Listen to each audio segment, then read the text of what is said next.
बिस्मिल्लाहिर्रहमानिर्रहीम। अस्सलाम वालेकुम नाज़रीन, खबरदार न्यूज़ अलर्ट में आया सागर मुजाहिद करियो पेश आहिनि अॼु ताज़ा तरीन ख़बरूं।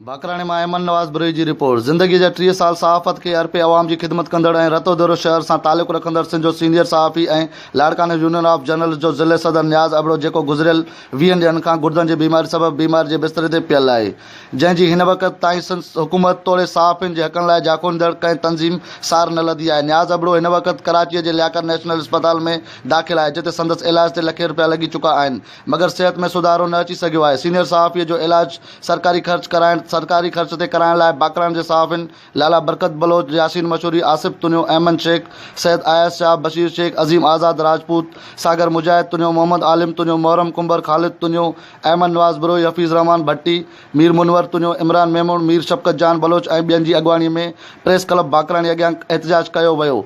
उन मौक़े ते सहाफ़ियुनि ॻाल्हाईंदे चयो त सिंध जो सीनियर सहाफ़ी नियाज़ अबड़ो गुर्दनि जी तकलीफ़ सबबि 2 हफ़्तनि खां बीमार आहे ऐं 1 हफ़्ते खां कराचीअ जे लियाकत नेशनल अस्पताल में दाख़िल आहे, जिते संदसि हालत ॻणती जोगी आहे ऐं संदसि इलाज ते लखे रुपया लॻी चुका आहिनि। हिन वक़्त ताईं सिंध सरकार तोड़े इंफॉर्मेशन खाते सीनियर सहाफ़ीअ जे बीमारी जो को बि नोटिस न वरितो आहे।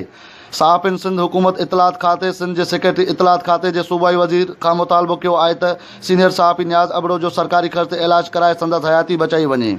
होॾां सीनियर सहाफ़ी नियाज़ अबड़ो जो सरकारी ख़र्च ते इलाज न थियण ख़िलाफ़ सिंध जे मुख़्तलिफ़ शहरनि डोकरी, बाडरे, मोंजो दड़ो, रतोदरो, सिजावल, जोणिजो, कुबो सईद खान, बहराम, मीरो खान, ढकण, सहदाद कोट, लालू रांग, नसीराबाद ॿियनि शहरनि में सहाफ़ियुनि पारां एहतजाज रिकॉर्ड करायो वियो। नाज़रीन, ही हूं अॼु जूं अहम ख़बरूं। वधीक ख़बरुनि जे लाइ विज़िट कंदा असांजी वेबसाइट www.khabardarnewsalert.com।